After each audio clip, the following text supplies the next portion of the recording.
आम्दानी उकास्ने बाचा पनि गरे। साथै रुसमा घटिरहेको जन्मदरमा सुधार ल्याउन उनले रुसीहरूलाई धेरै सन्तान पाउन प्रोत्साहन गर्ने नीति पनि घोषणा गरे।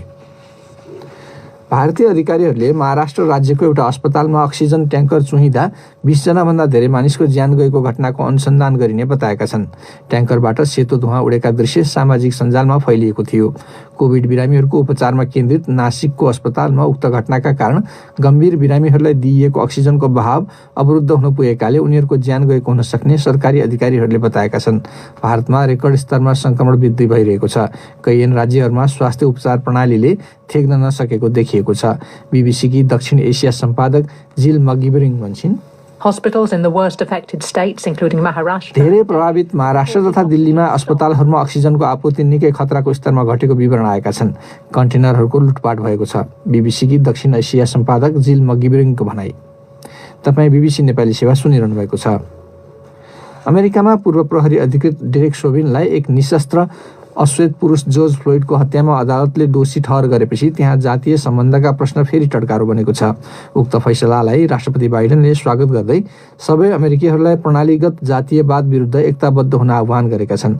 यस्ता फैसला दुर्लभ हुने गरेको भन्दै उनी तथा उपराष्ट्रपति कमला ह्यारिसले प्रहरी कारबाही सम्बन्धी फ्लोइडको नाम दिइएको प्रस्तावित ऐनप्रति समर्थन जनाएका छन्। सो कानुन तल्लो सदनले पास गरिसकेको छ। जर्मनीको संसदले कोरोना भाइरस महामारीसँग जुझ्न सरकारलाई थप अधिकार दिएको छ। अब सङ्घीय सरकारले तोकिएको तहभन्दा धेरै सङ्क्रमण दर पुगेमा क्षेत्रीय नेताहरूलाई कर्फ्यू वा लकडाउन लगाउन बाध्य पार्न सक्छ। यसबीच संसदले निर्णय गर्ने बेला लकडाउन विरोधी प्रदर्शनकारीहरू संसद बाहिर जम्मा भएका थिए। संवाददाताहरूका अनुसार क्षेत्रीय अधिकारीहरू हिचकिचाउँदा कोभिडको विस्तार रोक्न विगतमा केही चुनौती उत्पन्न भएका थिए। श्रीलङ्काका अधिकारीहरूले पहिले घोषणा नगरिएको रेडियो विकिरणयुक्त सामग्री बोकेको पाइएपछि एक चिनिया पानीजहाजलाई फर्कन भनेको बताएका छन्। रोटरड्यामबाट चीन जाँदै गरेको उक्त जहाज हम्बनटोटा बन्दरगाहमा रोकिँदा त्यसले परमाणु रिएक्टरका सामग्री बोकेको पाइएको बताइएको छ। प्राविधिक गडबडीका कारण जहाज त्यहाँ रोकिएको थियो। सामरिक रूपमा महत्त्वपूर्ण मानिने उक्त बन्दरगाहलाई श्रीलङ्का तथा एक सरकारी चिनिया कम्पनीले संयुक्त व्यवस्थापन गर्ने गर्छन्। चीनको बढ्दो आर्थिक प्रभावप्रति श्रीलङ्कामा कतिपयले चिन्ता व्यक्त गर्छन्। र इटलीको फुटबल क्लब युभेन्टसका अध्यक्ष एवं प्रस्तावित बेग्लै युरोपेली सुपर लिगका एक योजनाकार आन्द्रे अन्येलीले 12 सदस्य टोलीमध्ये 8वटाले हात झिकिसकेपछि अब उक्त लिग अघि बढ्न नसक्ने स्वीकारेका छन्। तर उनले सो योजनाको सुन्दरताबारे आफू व्यक्तिगत तवरमा अझै विश्वस्त रहेको बताए। नयाँ लिगमा सामेल हुन कसिएका 6वटै इङ्ग्लिस क्लब तथा इटलीको इन्टर मिलान र स्पेनको एथलेटिको मड्रिडले अब सामेल नहुने भनेका छन्। यसबीच प्रस्तावित लिगले आकार नलिने प्रष्ट हुँदै गएपछि युरोपको फुटबल प्रशासक निकाय युएफएका अध्यक्ष अलेक्सान्डर सेफ्रिनले अब युरोपेली फुटबलको एकता पुनर्निर्माण गर्न चाहेको बताएका छन्। यो बीबीसी नेपाली सेवा हो।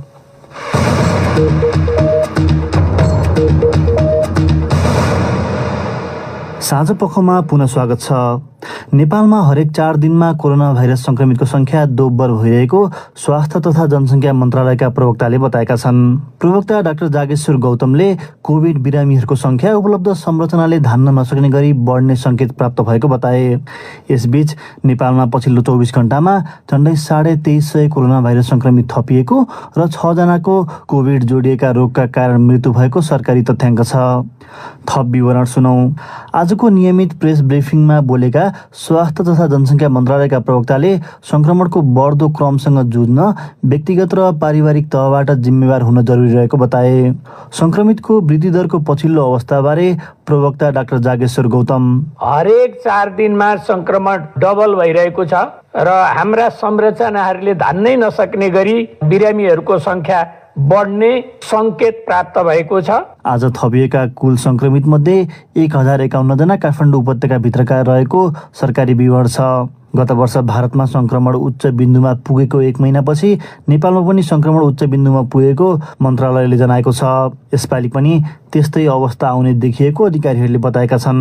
नेपालमा गत साताको तुलनामा झन्डै 162% संक्रमण बढेको मन्त्रालयले आयोजना गरेको प्रेस ब्रिफिङमा बोलेकी काठमाडौँ विश्वविद्यालयमा जनस्वास्थ्य विभागकी सह प्राध्यापक डाक्टर अर्चना श्रेष्ठले बताइन्। त्यसको कारण बताउँदै उनले भनिन्, पुरानो जुन हाम्रो मूल प्रजाति थियो भाइरसको, त्यो प्रजाति भन्दा यो अहिलेको बेलायती प्रजाति लगभग 43 देखि 90% छिटो फैलिन्छ। त्यही कारणले पहिला भन्दा अब चाहिँ यो संक्रमण समुदायमा अझै छिटो दरले फैलिन्छ भनेर हामीले अनुमान लगाउन सक्छौँ। अहिले नेपालमा 25 देखि 34 वर्ष उमेर समूहमा सबैभन्दा बढी संक्रमण देखिएको छ। बुधबार एकै दिन 3 लाख नजिक संक्रमित संख्या देखिएको भारतमा अहिले तीव्र गतिमा संक्रमण बढिरहेको छ। नेपालले त्यस्तै गतिलाई पछ्याउने संकेत देखिएको बताउँदै पुनः इपिडेमियोलोजिस्ट समेत रहेकी डाक्टर अर्चना श्रेष्ठ, नेपाल पनि भारतलाई पछ्याउँदै गत वर्ष पनि 1 महिना जति पछाडि आफ्नो चुरोमा पुगेको थियो र यो वर्ष पनि यस्तो हुने नै सम्भावना देखिँदै आएको छ। लैङ्गिक रूपमा समेत हाल नेपालमा 60% पुरुष र 40% महिलामा संक्रमण देखिएको छ। विज्ञहरूले महिला र पुरुषको संक्रमण दर नजिकै हुँदै जानु भनेको समुदायमा संक्रमण फैलिएको अवस्था आउनु भएको बताउँदै आएका छन्। यतिखेर कोरोना भाइरसबाट संक्रमित मध्ये नेपालभर 180 जना सघन उपचार कक्ष आइसियुमा रहेको र तीमध्ये 47 जना भेन्टिलेटरको सहायतामा राखिएको सरकारी विवरण छ। अब एउटा प्रसङ्ग संक्षेपमा। नेकपा एमाले भित्रको विवाद चुलिरहेका बेला पार्टी अध्यक्ष तथा प्रधानमन्त्री केपी शर्मा ओली र नेता माधव कुमार नेपालबीच आज साँझ काठमाडौँको एक होटलमा वार्ता भएको छ। एक्लै एक्लै भएको भनिएको उक्त वार्ताका विषयवस्तुका विषयमा दुवै नेताहरूले पत्रकारहरूलाई कुनै प्रतिक्रिया भने दिएनन्। हिजो मात्रै ओलीले पूर्व प्रधानमन्त्री नेपालसहित 27 सङ्घीय सांसदहरूलाई सांसद पदबाट समेत हटाउन सक्ने सङ्केत दिने गरी स्पष्टीकरण सोधेको पृष्ठभूमिमा भएको यस भेटलाई चासोपूर्वक हेरिएको छ। त्यसअघि बुधबार नै माधव कुमार नेपाल पक्षीय नेता योगेश भट्टराईले प्रधानमन्त्री ओलीसँग भेटेका थिए। अर्को विषय, पश्चिम नवलपरासीको जितपुर भन्ने स्थानमा एकैसाथ ठुलो सङ्ख्यामा मरेका गिद्धहरू भेटिएका छन्। मरेका गिद्धहरू 4 प्रजातिका रहेको बताइएको छ। संरक्षणकर्मीहरूका अनुसार तीमध्ये 2 प्रजातिका गिद्धहरू विश्वमै सङ्कटापन्न सूचीमा पर्छन्। बुटवलबाट माधव नेपालको रिपोर्ट सुनौ। गिद्ध कसरी मरे भन्ने बारेमा अनुसन्धान भइरहेको बताइए पनि स्थानीयले कुकुरलाई मार्नका लागि विष खुवाएको र विष खाएर मरेका कुकुरको मासु गिद्धले खाँदा गिद्धहरू मरेको त्यहाँका वडा अध्यक्ष मदन यादवले बताए। गिद्ध चाहिँ अब त्यो कुनै मान्छेले कुकुरलाई औषधि खुवाइदिएको अनि त्यो मरे कुकुर लगेर फिल्डमा फालिदिएको अनि त्यही कुकुरलाई गिद्धहरूले खाएको मरेको पोस्टमार्टम गरेर काठमाडौँबाट आउनुभएछ। पोस्टमार्टम गरियो, त्यसलाई पोस्टमार्टम गरेर खल्टो खोलेर पुगिदियो। त्यहाँ 67 वटा मरेका गिद्ध भेटिएको र गिद्धसँगै 3 वटा कुकुरको अस्थि पञ्जर र अरू 3 वटा मृत कुकुर बोरामा बाँधेको अवस्थामा पाइएको बताइएको छ। मरेका गिद्ध मध्ये 2 प्रजातिका गिद्ध खैरो गिद्ध र डङ्गर गिद्ध विश्वमै सङ्कट उन्मुख गिद्धको सूचीमा पर्ने विगत 25 वर्षदेखि गिद्ध संरक्षणको क्षेत्रमा काम गर्दै आएका जटायु रेस्टुरेन्ट कावासोतीका संयोजक धनबहादुर चौधरी बताउँछन्। 2 प्रजातिको त अति सङ्कटापन्न विश्वमै दुर्लभ मानिने अति सङ्कटापन्न जुन चाहिँ सानो खैरो गिद्ध र यो डङ्गर गिद्ध अति सङ्कटापन्न हो। यिनीहरूको चाहिँ जुन चाहिँ नेपालमा चाहिँ 97% हाराएको भनेको छ र इन्डियामा त 99.5% भनेको अवस्था छ। मरेका मध्ये 34 वटा गिद्ध सङ्कटको सूचीमा रहेको बताइएको छ। प्रकृतिको कुचिकारको रूपमा लिइने गिद्धका विभिन्न 23 प्रजाति मध्ये नेपालमा 9 प्रजातिका पाइने बताइन्छ। पछिल्लो केही दशक यता नेपाल, भारत लगायतका देशहरूमा नाटकीय रूपमा गिद्धको संख्या कम हुँदै गएको संरक्षणविदहरू बताउँछन्। गिद्धको संख्या बढाउनका लागि नेपालमा पहिलो पटक कावासोतीमा 31 वटा गिद्धको चल्ला हुर्काएर हालै प्राकृतिक वासस्थानमा छाडिएको छ। माधव नेपाल, BBC बुटवल। तपाईँ BBC नेपाली सेवामा साँझ पख सुन्दै हुनुहुन्छ। अब पालो श्रोता पत्रको प्रस्तुतिमा साथ दिँदैछिन् साथी रमा पराजुली। नेपालमा कोरोना भाइरस संक्रमितको संख्या बढ्दै जाँदा काठमाडौँ, वीरगञ्ज, नेपालगञ्ज आदि स्थानमा कोभिडका लागि आइसियु शैय्या र भेन्टिलेटर अभाव भएका विवरणहरू आउन थालेका छन्। आफू वा आफन्त बिरामी पर्दा तपाईँले त्यस्तो कुनै समस्या खेप्नु भएको छ भने कृपया आफ्नो अनुभव लेख्नुहोस् अनि त्यस्तो अवस्था आउन नदिन कसले के गर्नु पर्ला भनेर हामीले सोधेको प्रश्नमा प्राप्त कैयौं जवाफमध्ये केहीलाई यहाँ समेटेका छौं। फेसबुकमा चित्रबहादुर ग्रन्जाले आफ्नो अनुभव यसरी सुनाएका छन्। हो, म पनि एक संक्रमित हुँ। कोहलपुर कोभिड वार्डमा छु। यो बेड पाउन निकै भनसुन गर्नु पर्यो। सामान्य नागरिकले बेड पाउन निकै कठिन छ। यसतर्फ नेपाल सरकार गम्भीर भई छिटो देशैभरि आइसोलेसनको व्यवस्था गरोस्, अन्यथा स्थिति भयावह हुनेछ। फेसबुकमै लक्ष्मण बहादुर सुनारले भने अलि फरक अनुभव राखेका छन्। मेरो घर कैलाली जिल्ला हो। अहिलेसम्म मेरो घर परिवार सकुशल छ। तैपनि मेरो घरका सबै मानिसहरू घरमै बस्छन्, भोज भतेरमा जाँदैनन् र अत्यावश्यक काम परेपछि मात्र जान्छन्। सधैँ मास्कको प्रयोग गर्छन्। म अहिले भारतको कोरोनाबाट अति प्रभावित सहर मुम्बईमा छु। यहाँ लकडाउन छ र मेरो काम गर्ने कम्पनी पूर्ण रूपमा बन्द छ। घरभित्रै बस्छु, जरुरी काम परेपछि मात्र बाहिर जान्छु र मास्कको सही प्रयोग गर्छु। साबुन पानीले मिची हात धुने गर्छु। तसर्थ अहिलेसम्म सही सलामत छु। बालकृष्ण पाण्डेको धारणा भने यस्तो छ। नेपालमा एकजना कोरोना संक्रमित भएको अवस्थामा लकडाउन भएको अवस्था सबैलाई थाहै छ। अहिले नेपालमा संक्रमित दैनिक 1000 का दरले बढिरहेको सन्दर्भमा लकडाउन नै यसको उत्तम विकल्प हुन सक्छ, नत्र अवस्था भयावह हुन सक्छ। ट्विटरमा भूपेन्द्र शाह ठकुरीको मत छ, अघिल्लो वर्षको जस्तो यस वर्ष कोरोनाबाट नेपालीहरूमा खासै सन्तास देखिँदैन। कोरोनाको अवस्था दिन प्रतिदिन भयावह भइरहेको अवस्थामा सहरी इलाकामा शिक्षण संस्था मात्र बन्द गरेर हुँदैन। मुलुकभरि नै कोरोना सचेतना आवश्यक छ। साथै PCR परीक्षणको दर पनि बढाउन आवश्यक देखिन्छ। अब लागौँ भारत, जहाँ अधिकारीहरूले महाराष्ट्र राज्यको एउटा अस्पतालमा अक्सिजन ट्याङ्कर चुइँदा 20 जनाभन्दा धेरै मानिसहरूको ज्यान गएको घटनाको अनुसन्धान गरिने बताएका छन्। कोभिड बिरामीहरूको उपचारमा केन्द्रित नासिकको अस्पतालमा उक्त घटनाका कारण गम्भीर बिरामीहरूलाई दिइएको अक्सिजनको बहाव अवरुद्ध हुन पुगेकोले उनीहरूको ज्यान गएको हुन सक्ने सरकारी अधिकारीहरूले बताएका छन्। हालै ब्राजिललाई उछिन्दै भारत विश्वमा कोरोना भाइरसका कारण दोस्रो धेरै प्रभावित देश बनेको छ। कोरोना भाइरसको महामारी व्यापक रूपमा बढिरहँदा भारतका मसानघाट र समाधिस्थलमा ठूलो चाप परिरहेको छ। बीबीसी संवाददाता कीर्ति दुबेको रिपोर्ट सुनौ केशव कोइरालाबाट। कोभिड महामारीको दोस्रो लहरले भारतलाई नराम्ररी हल्लाइदिएको छ। त्यहाँ दैनिक 1000 भन्दा बढी मानिसको कोभिड-19 का कारणले मृत्यु हुने गरेको छ। बुधबार बिहान सरकारले प्रकाशित गरेको तथ्याङ्कमा पहिलो पटक 24 घण्टाको अवधिमा कोभिडसँग सम्बन्धित मृत्युको संख्या 2000 नागेको देखिन्छ। भारतको अति प्रभावित राज्य महाराष्ट्रमा बढ्दै गएको मृत्युका कारण दाह संस्कारका लागि मसानघाटहरूले अतिरिक्त समय दिनु परेको छ। पुणे स्थित सरकारी शवदाह गृहका कर्मचारी वरुण जङ्गम भन्छन्, अहिले दिउँसोको 1 बजेको छ र हामीले 22 वटा शवको अन्त्येष्टि गरिसक्यौं। प्रत्येक दिन आफूहरूले 50 देखि 60 वटा शवको दाह संस्कार गर्ने गरेको उनको भनाइ छ। हामीसँग 6 वटा फ्रिज मात्र छन्, तर धेरै शव ल्याइन्छ। मानिसहरूले आफन्तको शव लिएर बाहिर पर्खिनुपर्छ, उनले भने।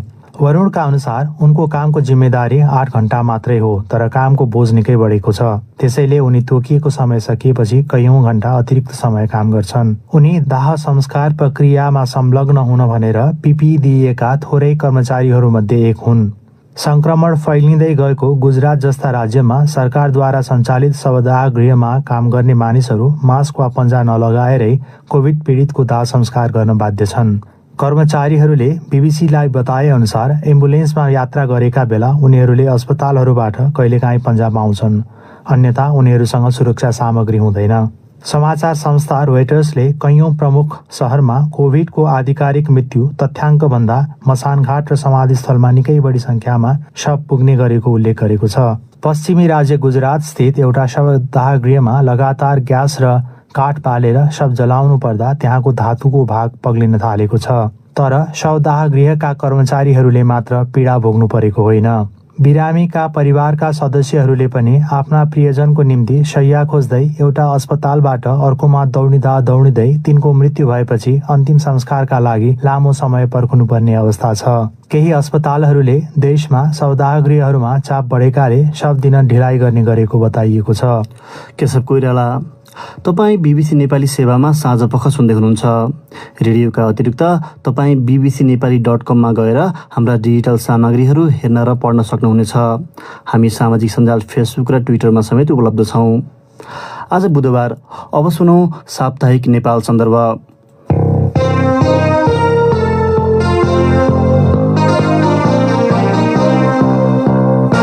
नेपाल सन्दर्भबाट सञ्जय ढकालको नमस्कार।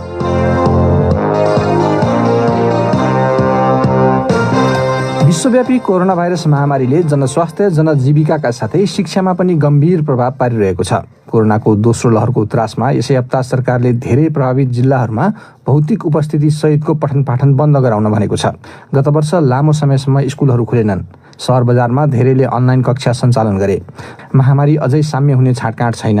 यो बेला पठन पाठनको गुणस्तर बनाइराख्न के गर्नु पर्ला, यिनै विषयमा कुरा गर्न मैले शिक्षक मासिकका सम्पादक राजेन्द्र दाहाललाई सम्पर्क गरेको थिएँ। सबभन्दा पहिले मैले उनलाई के अब बितेको 1 वर्ष पठन पाठनको हिसाबबाट खेरै त गएन भनेर सोधेको थिएँ। अवश्य पनि खेर गयो, किनभनेदेखि एउटा त धेरै ठुलो अन्यलमा बस्यो हामी सबैजना। अब नीति निर्माण तहदेखि लिएर तल बालबालिका समेत अन्यलमा भयो। नयाँ खालको महामारी आएको हुनाले यो कति दिनमा जाने हो, यसले के असर देखाउने हो, के हुन्छ भन्ने कुरामै बित्यो 1 वर्ष।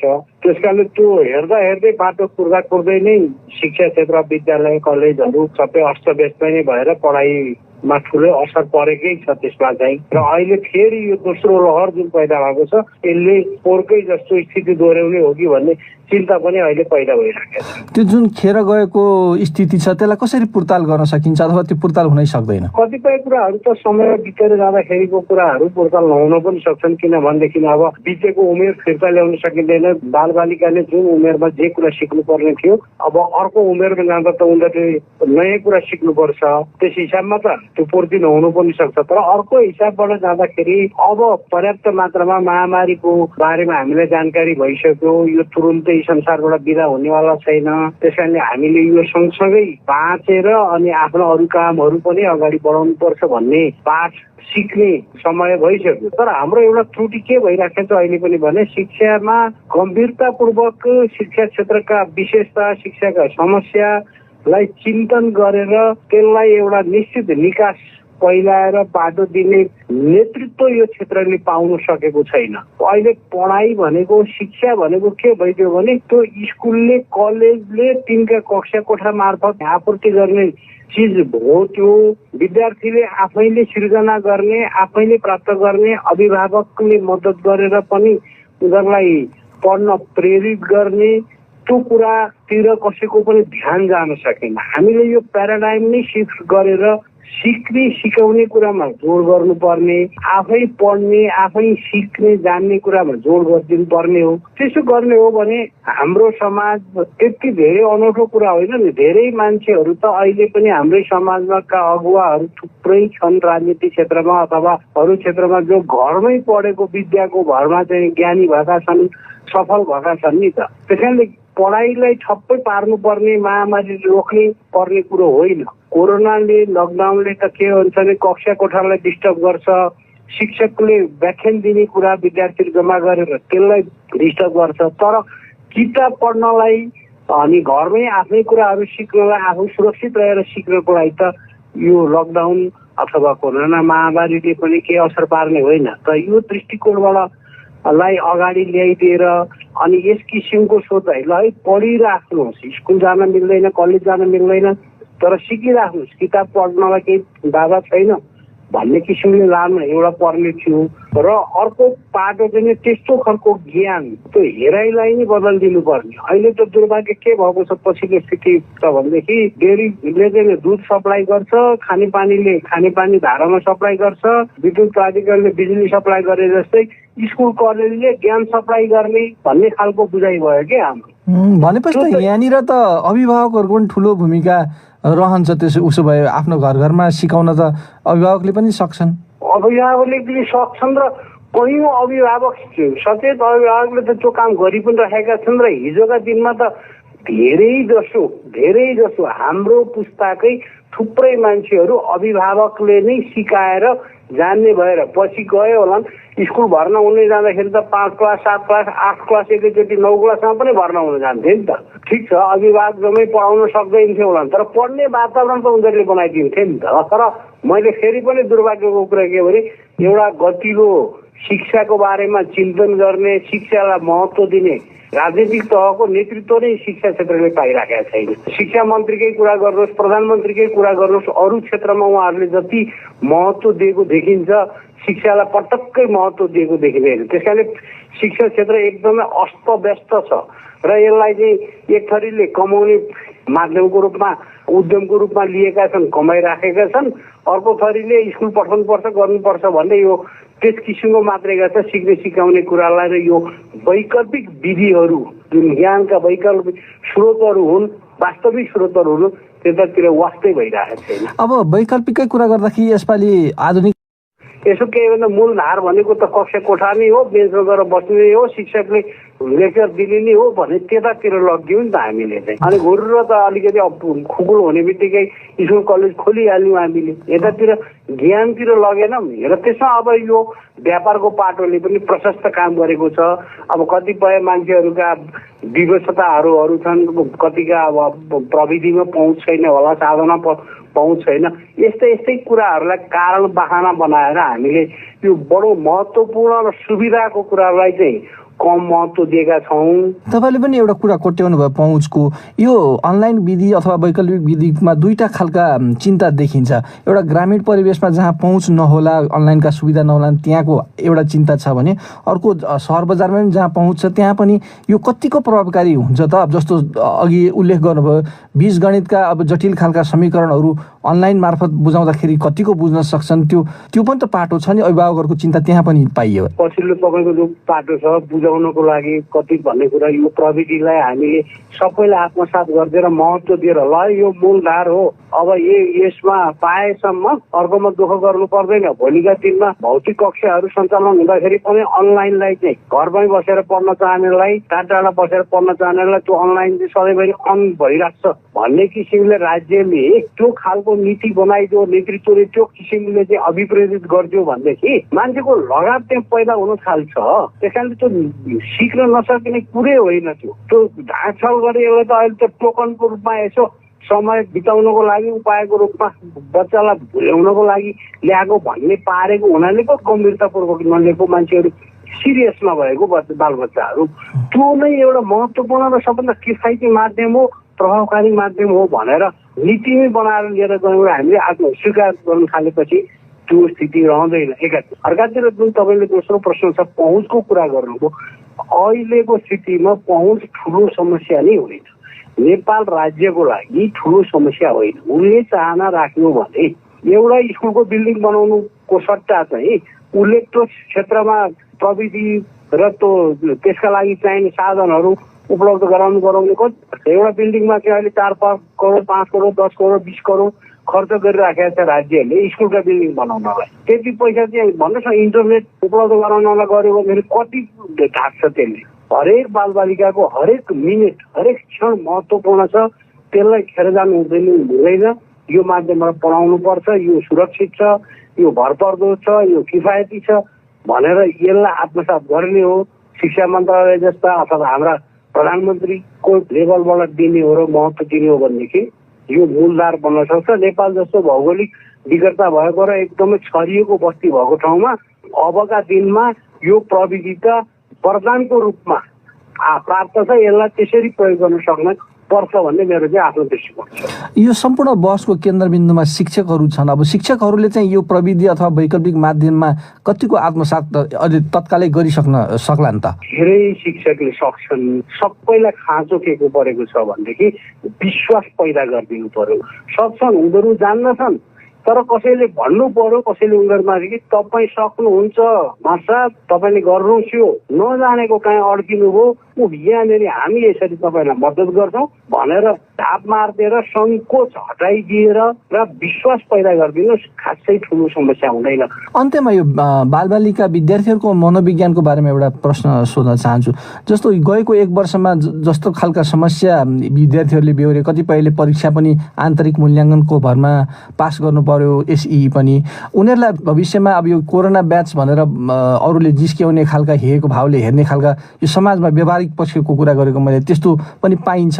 यो भविष्यमा जाँदाखेरि उनीहरूलाई तिमीहरू सबलै छौ, राम्रै छौ भनेर आत्मविश्वास दिलाउने कसले? अब तपाईँले बडो एकदमै मार्मिक प्रश्न उठाउनु भयो, किनभने राज्यको नीतिले अथवा कतिपय प्राकृतिक विपदको यो सबै विभिन्न कारणले गर्दा कसैको नियन्त्रणभन्दा बाहिरको परिस्थितिले गर्दाखेरि त्यस्तो गर्नु पर्यो।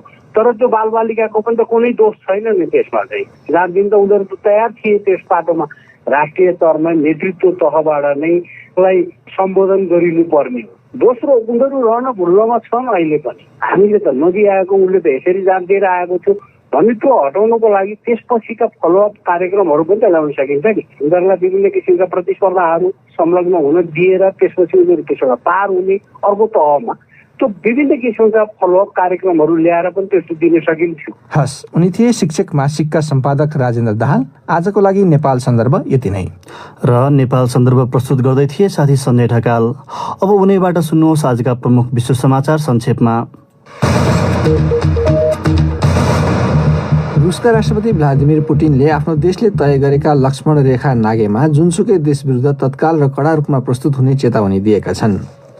भारतीय अधिकारीहरूले महाराष्ट्र राज्यको एउटा अस्पतालमा अक्सिजन ट्याङ्कर चुहिँदा 20 जना भन्दा धेरै मानिसको ज्यान गएको घटनाको अनुसन्धान गरिने बताएका छन्। अमेरिकामा पूर्व प्रहरी अधिकृत डेरेक शोभिनलाई एक निशस्त्र अश्वेत पुरुष जर्ज फ्लोइडको हत्यामा अदालतले दोषी ठहर गरेपछि त्यहाँ जातीय सम्बन्धका प्रश्न फेरि टड्कारो बनेको छ। जर्मनीको संसदले कोरोना भाइरस महामारीसँग जुझ्न सरकारलाई थप अधिकार दिएको छ। अब संघीय सरकारले तोकिएको तहभन्दा धेरै संक्रमण दर पुगेमा क्षेत्रीय नेताहरूलाई कर्फ्यू वा लकडाउन लगाउन बाध्य पार्न सक्छ। श्रीलङ्काका अधिकारीहरूले पहिले घोषणा नगरिएको रेडियो विकिरणयुक्त सामग्री बोकेको पाइएपछि एक चिनिया पानी जहाजलाई फर्कन भनेको बताएका छन्। र इटलीको फुटबल क्लब युभेन्टसका अध्यक्ष एवं प्रस्तावित बेग्लै युरोपेली सुपर लिगका एक योजनाकार आन्द्रे आन्येलीले 12 सदस्यीय टोलीमध्ये 8 वटाले हात झिकिसकेपछि अब उक्त लिग अघि बढ्न नसक्ने स्वीकारेका छन्।